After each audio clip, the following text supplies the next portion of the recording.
పల్లెల్లో పథకాల పండుగ, లబ్ధిదారుల గుర్తింపునకు గ్రామ సభలు, మీటింగ్లకు మంత్రుల హాజరు.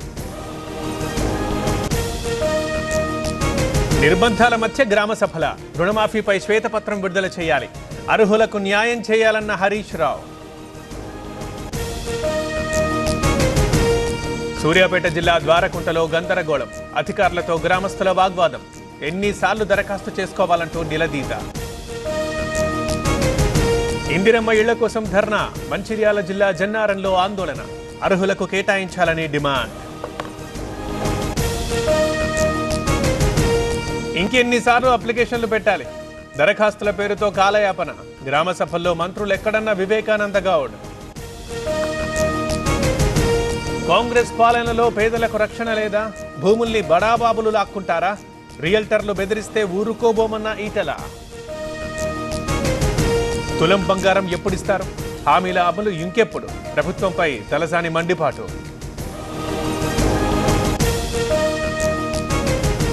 ఏపీ కూటమి ప్రభుత్వంలో లుకలుకలు, చంద్రబాబుతో పంచాయతీ బీజేపీకే నష్టం, మున్ముందు ప్రమాదమేనన్న అద్దంకి.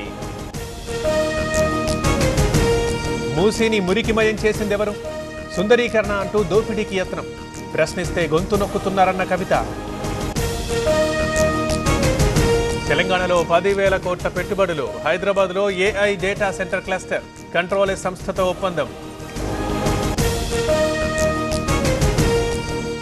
హైదరాబాద్లో కొత్త టెక్ సెంటర్ ఏర్పాటుకు హెచ్సిఎల్తో ఎంఓయూ, దావోస్లో మరో కీలక ఒప్పందం. ఉత్తరాఖండ్ దేవభూమి, కేదార్నాథ్ ఆలయ నమూనా నిర్మాణం శుభ పరిణామం, తెలంగాణ సంస్కృతి గొప్పదన్న ఈటల. డ్రోన్ల వినియోగంతో చక్కటి ఫలితాలు, సాంకేతిక పరిజ్ఞానంతో కేసుల ఛేదన, క్రైమ్ కంట్రోల్లో ఉందన్న డీజీపీ తిరుమలరావు.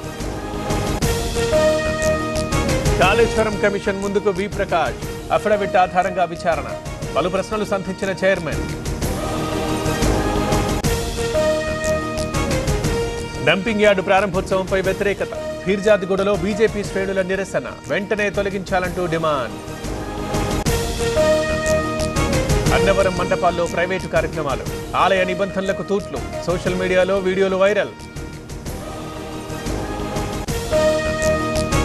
2 లారీల ఢీ, తప్పిన ప్రాణాపాయం, విజయనగరం జిల్లా గొర్లె సీతారాంపురం దగ్గర ఘటన.